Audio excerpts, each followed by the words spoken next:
함께 은혜 나눌 말씀은 사도행전 26장 19절에서 23절 말씀입니다. 신약성경 233면에 사도행전 26장 19절로 23절입니다.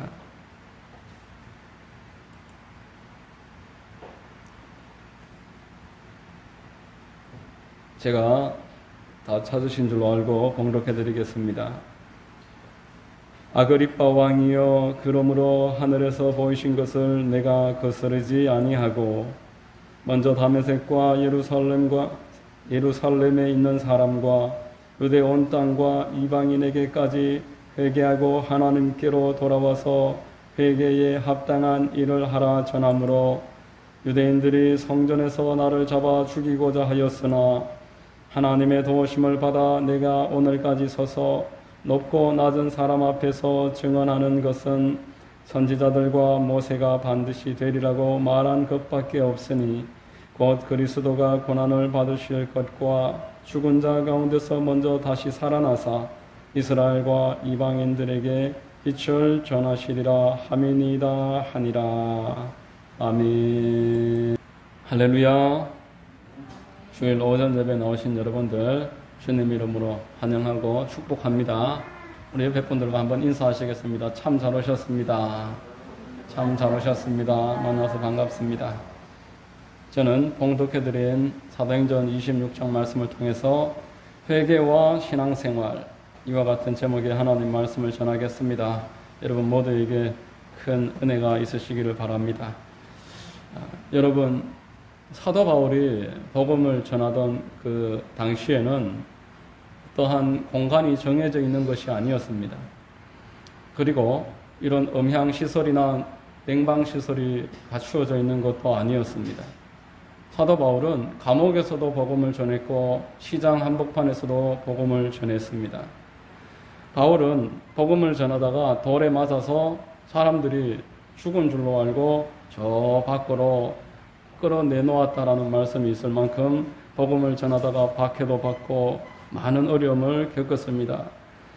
항상 긴박한 순간에 복음을 전하는 사도 바울이었기 때문에 성령께서 복음의 아주 핵심적인 내용들을 그때그때 사도 바울의 영에다가 마음에다가 부어줌으로써 복음의 메시지를 잘 전파할 수 있도록, 그리고 꼭 해야 될 말들만 전할 수 있도록 역사를 해주었던 것입니다. 여러분, 오늘 바울이 짧은 시간에 아그리빠 왕이라는 사람 앞에 나와서 이제 유대인들이 고발을 했기 때문에 로마 황제 가이사에게 상소할 수밖에 없었고, 그래서 총독들과 보관들과 왕들과 왕후와 많은 사람들이 모여서 그의 죄목을 따지고 있는 이 자리에 바울에게 변호할 기회를 잠깐 주었는데 바울이 이때 복음을 전하고 있는 것입니다.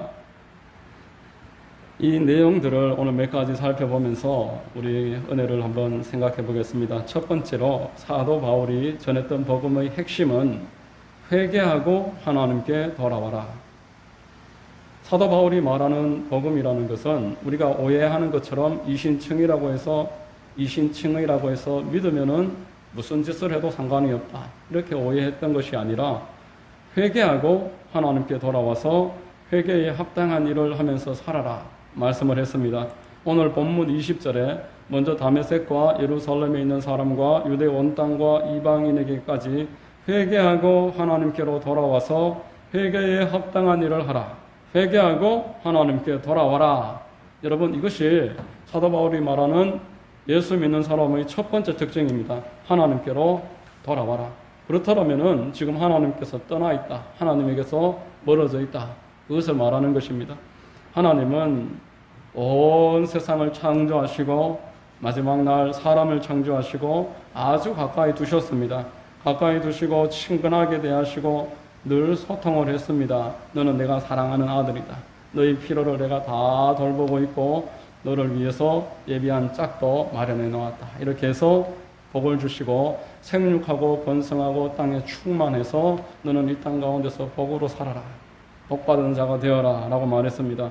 그런데 하늘에서 하나님을 반역했던 사단이 에덴 동산에 복을 받고 살아가는 아담이 괘씸하기도 하고 얄밉기도 하고 와서 그 마음을 깨었습니다. 깨어서 하나님 뜻대로 살 것이 무엇이냐, 네 스스로 하고 싶은 대로 하고 네가 원하는 삶을 살고 자립하고 독립해서 너는 충분히 홀로 살 수 있는 아주 훌륭한 사람이다 깨었습니다. 그래서 아담은 보암직하고 먹음직하고 탐스럽게 보이는 동산 한복판에 선악을 알게 하는 나무의 실과를 따먹고 말았어요. 그것을 따먹음으로써 하나님 중심으로 살아갈 때 하나님이 모든 것을 책임지신다는 그 신본주의, 이것을 스스로 거절해버리고 인간이 자기 스스로 살아야 되는 인본주의를 선택한 것입니다. 하나님이 무엇을 먹을 것인지, 어디로 갈 것인지, 어떻게 살아갈 것인지 다 예비하시고 그렇게 보호해 주시는 장소를 자기 스스로 떠나버려서 이마에 땀을 흘려야 먹을 것을 먹게 되고 가시와 은근키가 주변을 꽉 둘러차 있어서 가는 곳마다 좌절이고 실패고 낙담이 끊이지 않는 그런 삶을 살게 된 것입니다. 하나님에게서부터 단절됨으로 말미암아 외롭고 슬프고 불안하고 염려 근심이 아담 그 이후에 모든 사람들의 고질병이 됐습니다. 사람들은 아무 문제가 없는데도 걱정을 합니다. 10가지를 걱정하면은 실제 일어나는 일은 한 가지가 되지 않는다는 통계 결과가 있지만 사람들은 일어나지 않을 것까지 미리 걱정하고 살아갑니다. 걱정하는 것이 똑똑한 것처럼 그렇게 살아가는 것이 인류의 고질병입니다. 이를 잊어보기 위해서 술을 찾고 마약이나 도박에 손을 대서 현실을 도피하고 한탕을 추구하려고 하지만 그 한탕을 얻을 수도 없지만 얻는 사람도 그것을 얻어본들 허무하다라고 말을 합니다. 인터넷과 TV와 스마트폰에 빠져서 인생을 낭비하고 거기에 중독되어 갑니다.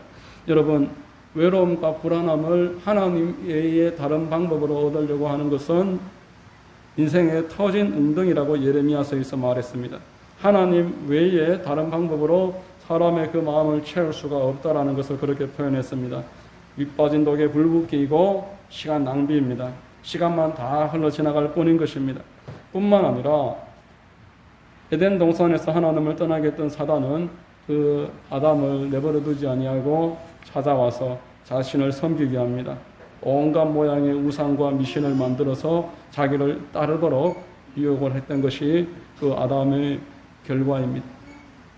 하나님이 가장 싫어하는 우상 숭배와 미신을 따르는 일을 반복함으로써 3대 4대에 걸쳐서 징계를 받게 만들고 징계에 징계가 누적되고 계속 그것들이 쌓여서 인간이 당해야 하는 고통의 결과는 필설로 표현하기 어려운 지경이 되었던 것입니다. 여러분, 오늘날 사람들이 이유 없이 실패하고 원인을 알지 못하는 고통을 당하고 살아가는 것은 대부분 우상 숭배와 사교를 의지한 것에 대한 결과입니다. 이와 같이 사람들은 영과 혼과 육, 이 모든 사람의 세 가지 구성 요소 전체에 크나큰 고통을 가지고 살아가고 있습니다. 그 영은 사단에게 눌려있고 그 마음에는 슬픔과 외로움과 불안함이 가득 차 있고 육체로는 수고하면서 질병 가운데서 괴롭습니다. 여러분, 사람들은 지난 수천 년 동안 정치, 사회, 과학, 의학, 종교 온갖 것들을 동원해서 여기에서 벗어나 보려고 노력을 했지만 그 모든 하중은 더 커지고 있다는 것입니다. 하나님에게서부터 떠났기 때문에 겪고 있는 일들을 다른 방법으로 채울 수가 없습니다. 그래서 오늘 본문은 우리에게 말씀합니다. 회개하고 하나님께로 돌아오라. 하나님에게서부터 떠난 결과이니까 하나님께 돌아오라. 이것이 하나님이 주시는 유일한 해결책입니다. 인본주의를 버리고 신본주의로 돌아와서 하나님 제일주의로 살아가면서 하나님 섬기면서 하나님 먼저 그의 나라와 그의 일을 구하면서 살아가는 것만이 하나님으로부터 떨어진 사람이 다시 회복할 수 있는 길이다라는 것입니다. 여러분, 하나님은 우리가 돌아갈 수 있는 길을 만들어 주셨습니다. 하나님의 아들 예수 그리스도는 천지를 창조하신 창조주이셨습니다. 하나님이 천지를 창조하실 때 예수께서는 함께 계셨습니다. 그 하나님의 아들이신 예수께서 인간의 육신을 입으시고 이 땅에 내려오셔서 육신을 입은 채로 인생의 삶을 살아가시며 전혀 죄를 짓지 아니하시고 십자가에 달리기까지 완전하게 하나님의 마음에 흡족한 삶을 살아내시면서 수고하고 무거운 짐진 자들아 다 내게로 오라 이렇듯 하나님께로 나아가는 길이 되어 주셨습니다. 요한복음 14장 6절에 예수께서 이르시되 내가 곧 길이요 진리요 생명이니 나로 말미암지 않고는 아버지께로 올 자가 없느니라 라고 말씀을 했던 것입니다. 또한 사도행전 4장 12절에 다른 이로서는 구원을 받을 수 없나니 천하 사람 중에 구원을 받을 만한 다른 이름을 우리에게 주신 일이 없음이라 라고 말씀했습니다. 누구든지 하나님께로 돌아오기만 하면은 예수 그리스도의 대속의 공로를 더딥혀서 속죄받아 하나님의 자녀로서 살아가고 하나님이 주시는 선물을 누리게 된다라는 것입니다. 여러분, 우리가 예수를 믿게 되면은 하나님으로부터 얻는 선물이 있습니다. 누가복음에 나오는 탕자의 이야기를 비유로 해서 그 선물을 우리가 생각해 볼 수 있습니다. 누가복음에 나오는 탕자는 이제 아버지를 떠나서 창기와 함께 그 재물을 가지고서 탕진해 버렸습니다. 그리고 거짓 인세가 되었습니다. 인생의 냉엄함과 한계를 뼈저리게 체험하게 되었고 결국 내가 하나님께로 아버지께로 돌아가야 되겠다. 그렇게 마음을 먹었습니다. 그 자리에 가만히 앉아있으면 바뀌는 것이 없지만 아버지께로 돌아가면은 나를 품꾼 중에 한 사람으로 다시 받아주시겠지. 그런 마음으로 하나님께로 돌아갔습니다. 여러분, 이게 바로 회개입니다. 하나님께로 돌아가자. 내가 살 길은 하나님 한 분밖에 안 계시다. 죄의 자리를 버리고 죽음의 자리, 어둠의 자리에서 일어서서 아버지의 집으로 빛이 있는 곳으로 영광스러운 그 자리로 돌아가자. 이것이 회개입니다. 여러분, 탕자가 아버지에게 돌아가니까 그냥 용납해 주는 것으로, 용서만 해주시는 것으로 끝나지 않았습니다. 분에 넘치는 선물을 주시려고 기다리고 계셨습니다. 아버지가 품어주시고 신발도 신지 못하고 있는 그 발에 신을 신겨주시고 손에 가락지를 끼워주시고 좋은 옷을 입혀주신 다음에 송아지를 잡아주시고 풍악을 울려서 잔치를 벌어주셨습니다. 여러분, 이것이 회개하고 하나님께로 돌아가는 자가 하나님으로 받게 되는 선물인 것입니다. 가히 어림도 없는 일이지만, 언감생심 생각도 할 수 없는 일이지만 저와 여러분들이 하나님으로부터 초청받아서 아버지께로 회개하고 돌아가기만 하면은 하나님은 여러분들을 반드시 받아주시고 이처럼 축복해 주십니다. 예수 그리스도 안에서 하나님께 나아가면은 이와 동일한 일들이 예비되어 있는 것입니다. 여러분들은 단지 용서만 받는 것이 아닙니다. 하나님의 자녀만 되는 것이 아닙니다. 신분만 얻는 것이 아닙니다. 이 땅에서 근근히 살아가다가 마지막 날 천국만 들어가는 것으로 만족하라, 이렇게 말씀하시지 아니하셨습니다. 회개하고 돌아오는 자에게 하나님께서는 죄를 사해 주시고 성령을 부어 주신다라고 말씀하셨습니다. 내가 너희를 고아와 같이 버려두지 아니하시고 성령을 보내리니, 성령은 보혜사로서 우리의 안내자가 되시고 우리의 마음을 위로해 주시고 우리와 동행하시며 지혜 주시고 능력 주시는 분이 보혜사 성령님이십니다. 사도행전 2장 38절에 베드로가 이르되 너희가 회개하여 각각 예수 그리스도의 이름으로 침례를 받고 죄사함을 받으라. 그리하면 성령의 선물을 받으리니, 성령의 선물을 받으리니, 이 말씀을 성령을 받으리니 라고도 번역할 수 있는 그러한 헬라어 단어입니다. 하나님이 성령을 주십니다. 성령의 선물을 부어주십니다. 우리를 지켜주시고 동행해 주시는 보혜사 성령께서 우리 안에 예수 믿는 그 순간부터 내주하시고 성령 충만 받을 때에 우리에게 은혜와 능력의 삶이 출발하는 것입니다. 또한 회개하고 주님께 돌아가면은 저주에서 해방되고 아브라함의 복을 받는다고 말했습니다. 그리스도께서 우리를 위하여 저주를 받은 바 되사 율법의 저주에서 우리를 속량하셨으니 기록된 바 나무에 달린 자마다 저주 아래 있는 자라 하셨습니다. 이는 그리스도 예수 안에서 아브라함의 축복이 이방인에게 미치게 하고 믿음으로 말미암아 성령의 약속을 받게 하려 하심이라. 하나님이 우리를 저주에서 해방시켜 주십니다. 고린도전서 2장 9절에 하나님이 자기를 사랑하는 자들을 위하여 예비하신 모든 것은 눈으로 보지 못하고 귀로 듣지 못하고 사람의 마음으로 생각하지도 못하였다 함과 같으니라 말씀하셨습니다. 하나님이 이 땅에서 자기를 사랑하는 자를 위하여 예비해 놓으신 축복이 무궁무진해서 우리는 가히 상상도 할 수 없는 복을 예비해 놓으시고 예수 믿는 자에게 선물로서 나눠주십니다. 모든 것을 예비해 놓으셨습니다. 먼저 그의 나라와 그의 의를 구하면서 살아가면은 무엇을 먹을까, 무엇을 마실까, 무엇을 입을까 조금 더 염려하지 않아도 하나님이 왜 우리를 위해서 이것을 아끼겠습니까? 로마서에서 그 아들을 우리에게 주셨는데 무엇을 우리를 위해서 아끼겠느냐 말씀하셨던 것입니다. 여러분, 우상 숭배와 불순종에는 저주가 따릅니다. 우상 숭배와 불순종으로 인해서 저주가 3세의 4대에 겹겹이 쌓입니다. 그런데 그 대에서 또 우상 숭배하고 또 미신을 따르니까 또 쌓입니다. 그 아래에 내려가면서 또 우상 숭배하니까 또 쌓입니다.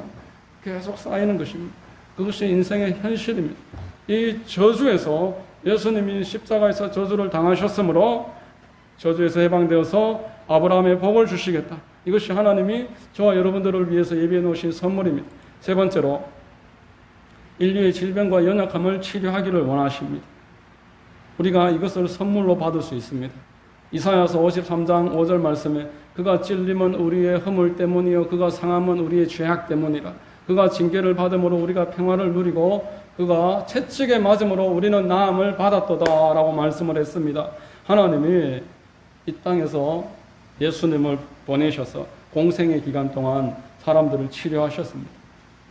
그리고 먹을 것을 회복시키시고 채우시고 귀신은 쫓아주시고 죽은 사람은 살리시고 이런 일들을 계속 하셨습니다. 왜냐하면은 하나님은 구약에서 나는 치유하는 하나님이라고 하셨는데 그 치유가 지금도 여전히 이어지는 하나님이심을 깨닫게 하시려고. 요한복음에 예수께서 아버지께서 하시는 일을 내가 지금도 하고 있다. 그렇게 말하면서 계속 표적을 보여주셨던 것입니다. 히브리서에서 예수 그리스도는 어제나 오늘이나 영원토록 동일하시니라 라고 말했습니다. 그 예수 그리스도께서 하나님이 구약에서 하셨던 일을 신약에서 하셨고 지금도 우리와 함께 계시는 성령께서는 하나님이 하시는 모든 일을 여전히 하고 계십니다. 여러분, 예수님이 모진 그 채찍을 39대를 맞으시면서 참아내신 것은 우리로 하여금 신유의 사건을 잊지 말라는 의미인 것입니다. 우리를 위해서 그토록 모질게 채찍질 당하신 예수 그리스도께서 오늘날에는 왜 우리를 치유하시는 일을 미루시고 거절하시겠습니까? 요한일서 3장 8절 말씀에 예수 그리스도께서 오신 것은 마귀의 일을 멸하려 하심이라 라고 말했습니다. 우리의 고통은 마귀의 일입니다. 이 마귀의 일을 예수께서는 멸하려고 하시는 것입니다. 여러분, 회개하여 하나님께로 돌아가면은 오늘날도 변함없는 하나님의 이러한 놀라운 축복을 여러분 모두 얻게 된다는 것을 꼭 기억하시길 바랍니다. 여러분, 죄사함과 영생, 그 사이에 성령 충만함과 생활의 축복과 질병으로부터 치유, 이 5가지 오중복음이 하나님으로부터 여러분에 주어지는 선물입니다.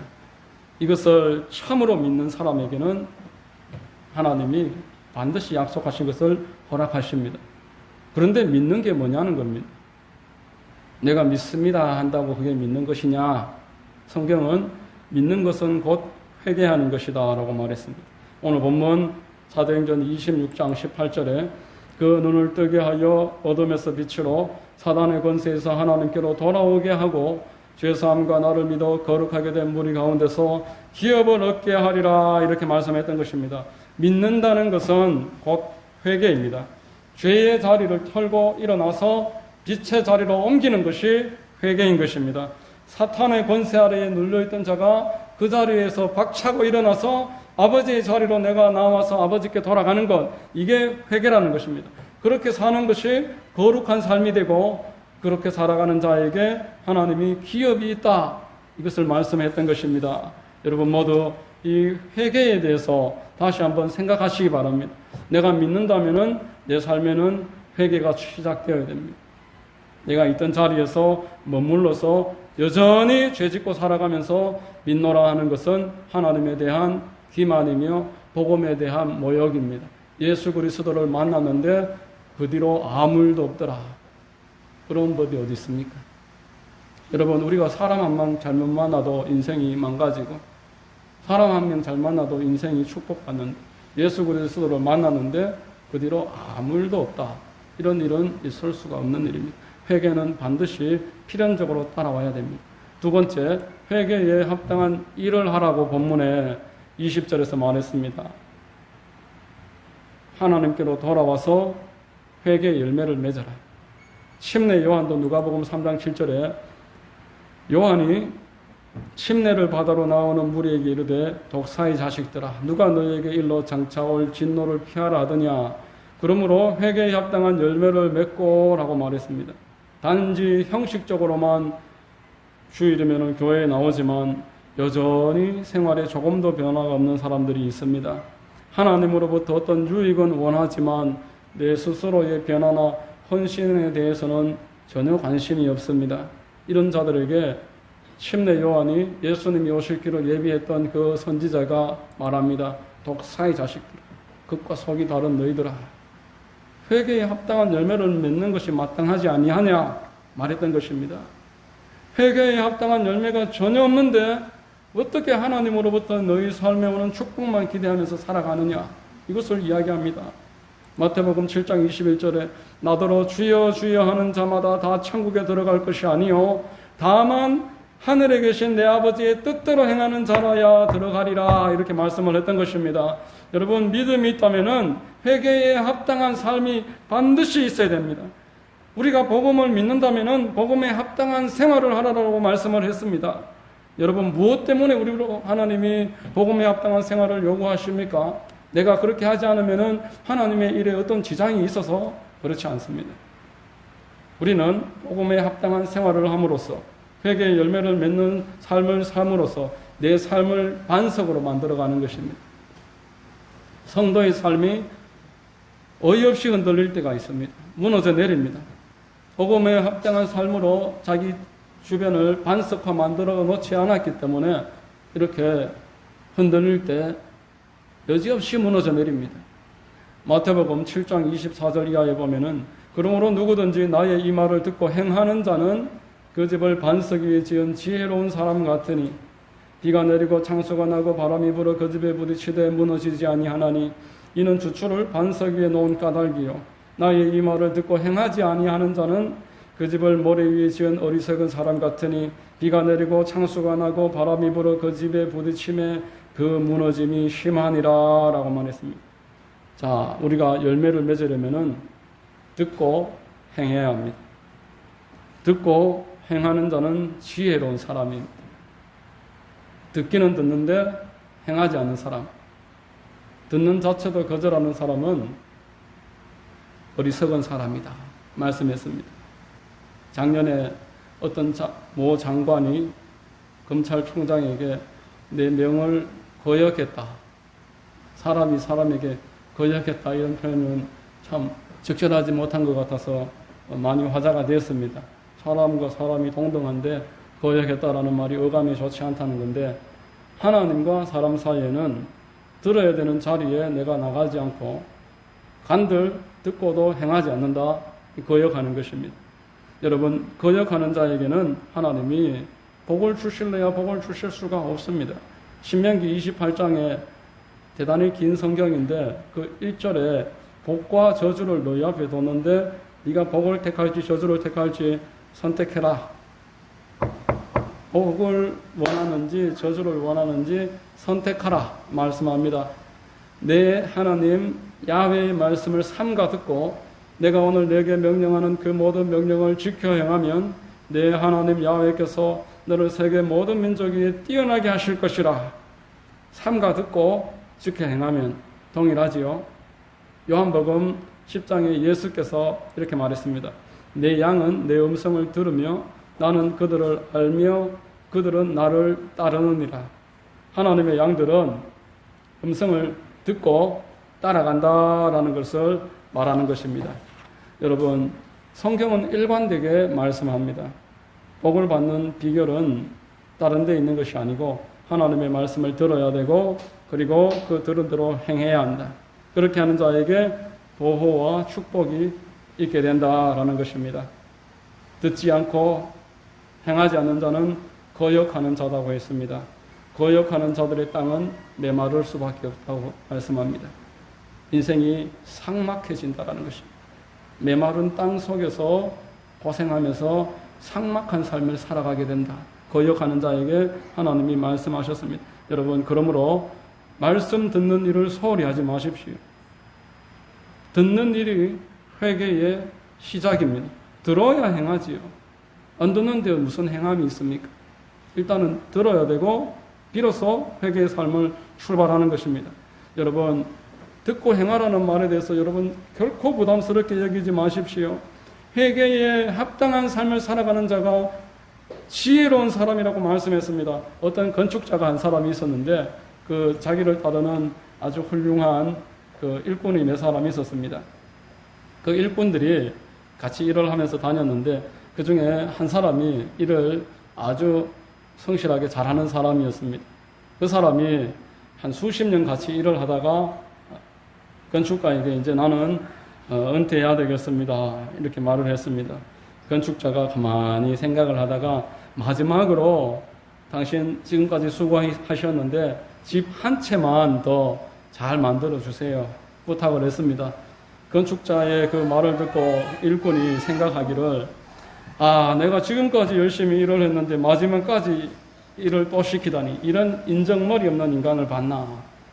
인정머리 없는 이런 인간을 봤나? 이렇게 생각을 했다가도 마음이 다시 한번 바꾸고 마지막인데 열심히 한번 일을 해보자. 그렇게 생각을 바꾸고는 일을 하기 시작했습니다.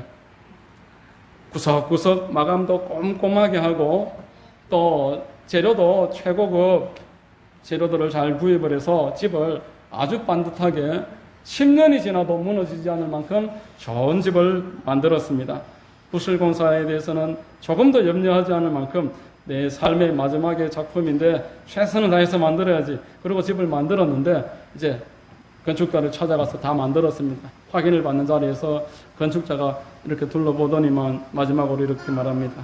내가 지금까지 당신의 도움을 받고 살았는데 당신이 일을 열심히 잘해 주었으니까 마지막으로 이 집은 당신을 위한 나의 선물입니다. 생각하지도 못했던 깜짝 놀랄 만한 일이지만 건축가는 그것이 진심이었고 또 집 열쇠도 건네주고 명의도 그 사람 앞으로 옮겨주었다라고 말합니다. 여러분, 대충 했더라면 그 사람을 엄한 사람이라고 오해하고 집을 부실하게 만들고 부정한 일을 저질렀더라면 두고두고 후회했을 것입니다.